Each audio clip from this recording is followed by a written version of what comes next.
Здравствуйте, дорогие телезрители! И в этот прекрасный день в нашей жемчужной столице городе Ашхабад в этом уютном и шикарном банкетном зале Гульзаман свадебное торжество наших молодых Валеры и Лачины. Что ж, если вы готовы, поехали со мной. Let's go!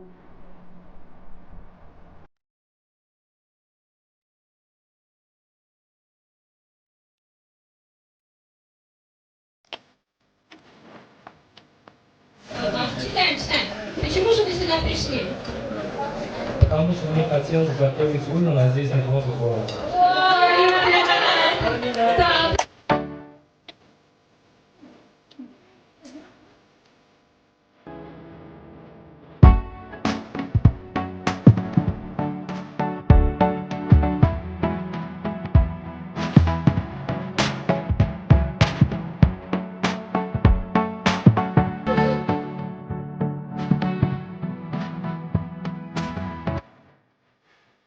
Safe.